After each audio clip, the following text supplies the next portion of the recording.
Hi everyone. आज हम discussion करते हैं एक और वर्कआउट है आपका dumbbell biceps curl, dumbbell alternate curl हम जो बोलते हैं उसको।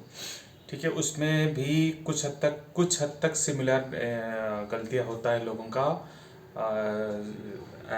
बारवेल कर्ल की तरह, लेकिन फिर भी मैं थोड़ा सा मॉडिफिकेशन करने की बात करूँगा जिससे कि आपका और उसको इम्पैक्ट कर सकते हो अपनी ट्रेनिंग में बाइसेप्स में, और क्या क्या गलतियाँ है उसको भी आप ध्यान रख सकते हो। ठीक है, तो सबसे पहले तो जो बाइसेप्स की हमेशा बोला है कि जो आपका डंबल की ग्रिप्स होते हैं हमेशा कोशिश करा करो फार्म ग्रिप रखा करो।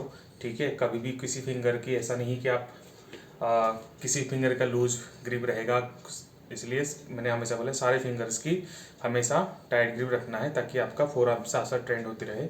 और हमेशा ध्यान रखना ये दोनों जो लास्ट फिंगर है आपका रिंग फिंगर और आपका जो लास्ट स्मॉल फिंगर है, इसकी ग्रिप तो कभी भी लूज मत करना। ठीक है, और जब भी आप बाइसेप्स करते हो और डंबल से करते हो तो कोशिश करना, भले ही रॉड से करो या डंबल से करो, भले ही किसी भी रॉड से करो आप, तो कोशिश रखना कि आपका जो मूवमेंट हमेशा रहेगा आपका एल्बो मूवमेंट रहेगा, रिस्ट आपका हमेशा फिक्स रहेगा। समझ लो मैंने अगर मुझे डंबल्स उठाना है तो स्टार्टिंग से तो डंबल्स में जो होगा ये आपको हल्का सा अंदर करके उसको यहाँ पर लॉक करना है ताकि आप इस जॉइंट में कोई इम्पैक्ट ना पड़े, लेकिन आपका फोर आर्म साथ साथ ट्रेंड होती रहे और आपकी बाइसेप्स पे पूरी तरह से फोकस कर सकते हो। और एक पॉइंट ये भी ध्यान रखना कि आपका शोल्डर है कभी भी मूवमेंट नहीं करेगा, भले ही आप बाइसेप्स करते हो या फिर ट्राइसेप्स करते हो नॉर्मली फ्री वेट्स में, उसकी बात कर रहा हूँ। ठीक है, क्योंकि ट्राइसेप्स में कुछ कुछ एक्सरसाइज है जिसमें आपका शोल्डर मूवमेंट होता है। फॉर एग्जांपल आपका बार डिप्स हो गया, आपका बेंच डिप्स हो गया, ये कुछ कुछ एक्सरसाइज है जिसमें कि आपका शोल्डर मूवमेंट होता है। तो वैसे ही बाइसेप्स में अगर आप कोशिश करोगे आपको अच्छे से करना है, कोशिश करेगा रेंज ऑफ मोशन भी वही रहेगा आपका जो आपका कम से कम आपका डंबल है आपकी कम से कम लेग्स तक, थाइस तक आपका, वहीं से आपका स्टार्टिंग पॉइंट है और वही आपका एंडिंग पॉइंट है। समझ लो मैं आपको आप बाइसेप्स कर रहे हो और ये आपका कुछ कुछ लोग कुछ ज़्यादा ही हिलते हैं जब आप लिफ्टिंग करते हैं, तो ये भी गलत है, ये भी कोशिश करो इसको अवॉइड करो। वेट इतना उठाओ जिसको कि आप कंट्रोल कर सकते हो अपने वेट को लिफ्टिंग करने में, भले ही आप 10 करो, 5 करो या फिर 3 करो या 2 करो, लेकिन अगर आप जहाँ से आपका मूवमेंट बॉडी ज़रूरत से ज़्यादा स्विंग करते हो तो आपका वहीं से गलत हो जाता है। स्विंग करना एक कुछ हद तक सही में बोल सकता हूँ जहाँ पर आपका शोल्डर एक जगह फिक्स है, लेकिन फिर भी कभी कभी आपका लिफ्टिंग में हल्का सा स्विंग होता है, that is fine. But still अगर आपका बॉडी कुछ ज़रूरत से ज़्यादा झूला झूल रहे हो आप वेट के साथ, तो मैं बोलूँगा वो गलत है।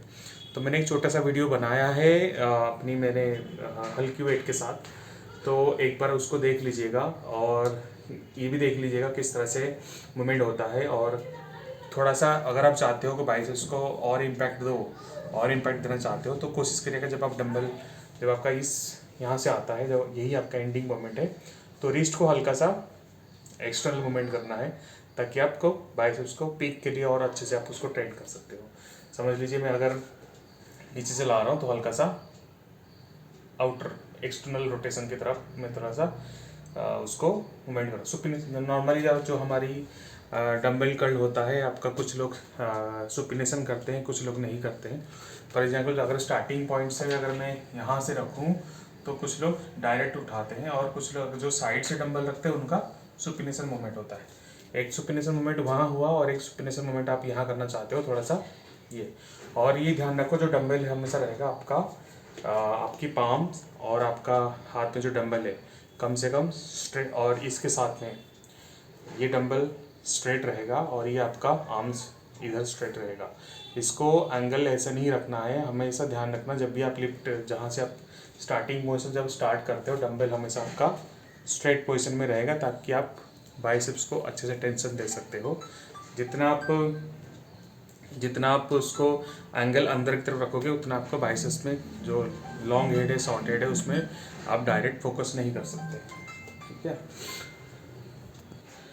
ठीक है, और भी पॉइंट्स बहुत सारे हैं तो, लेकिन फर्स्ट आप इसको पहले अगर आप करते हो इसमें भी कुछ आप गलतियां करते हो तो कोशिश करो पहले इसको ठीक करो, फिर आहिस्ता आहिस्ता मैं आपको जैसे जैसे आपका नॉलेज गेन हो, जैसे जैसे आपकी गलतियाँ सुधारते रहोगे, फिर मैं कुछ कुछ नई नई चीज़ें और अपडेट्स करता रहूँगा, ताकि और आप जो भी ट्रेनिंग कर रहे हो उस पर और हम इम्प्रूवमेंट कर सकें।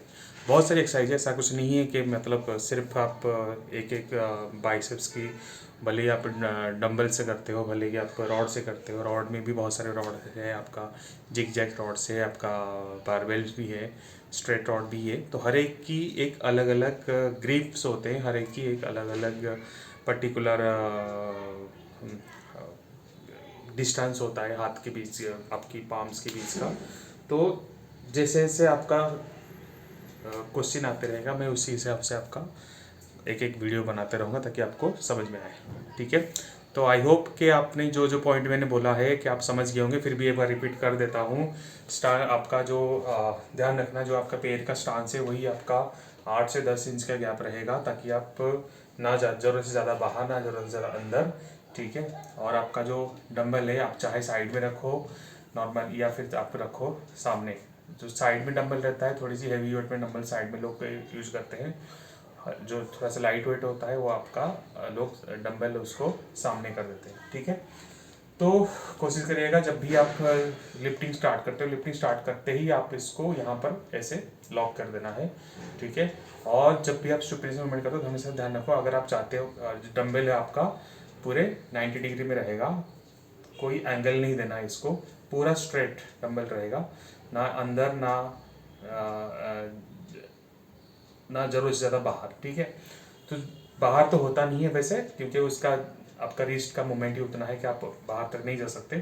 बाहर तभी जाना है जब आप यहाँ से आके, जब आपका एंडिंग मोमेंट है वही हल्का सा ट्विस्ट करनी है, जो कि 5 डिग्री या 10 डिग्री का एंगल लेता है, ताकि उसको बाइसेप्स को और अच्छे से पीक के लिए आप उसको और अच्छा टेंशन दे सकते हो।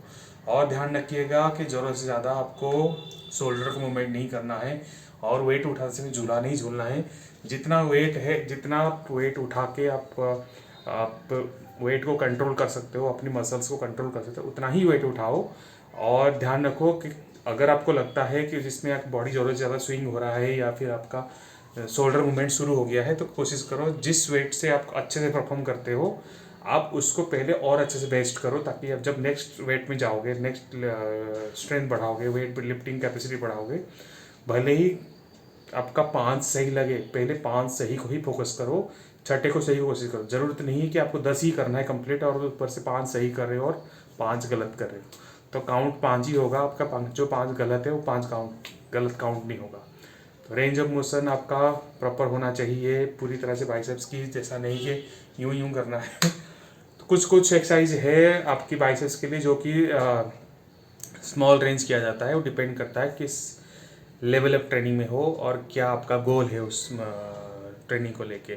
हर किसी के लिए हर एक ट्रेनिंग लेवल के हिसाब से ही दिया जाता है। ऐसा नहीं है कि आप ये करते हो तो आप वो नहीं कर सकते, आप वो नहीं, जिस तरह से आपका लेवल बढ़ेगा उस तरह से आप हर एक वर्कआउट आप कर सकते हो। लेकिन जब आपका, मैंने हमेशा बोला, जब आपका लेवल ही नहीं है आपको वेट के साथ फ्री स्क्वाट करने के लिए, मैं कभी नहीं बोलूँगा कि आपको वेट के साथ स्क्वाट करो। मैंने आपको सबसे पहले आपका फॉर्म सही कराऊंगा, पोस्चर सही कराऊंगा, मोमेंटम सही कराऊंगा, किस तरह से स्पीड मेंटेन करना है आपका जो सेट के साथ, वो मैं सही कराऊंगा। तब जाके मैं आपको कोशिश कराऊंगा कि आपका वेट के साथ आप शुरू कर सकते हो। इसलिए हर एक ट्रेनिंग, हर एक कोई भी वर्कआउट हो किसी भी बॉडी पार्ट के लिए, आप हर एक वर्कआउट कर सकते हो, लेकिन आपका लेवल के हिसाब से। ठीक है, तो मैंने पॉइंट जो मेन पॉइंट था मैंने रिपीट कर दिया है आपको। आई होप कि आपको ये वीडियो अच्छा लगा हो। अगर अच्छा लगा हो please share, like and subscribe my channel. Thank you so much and take care.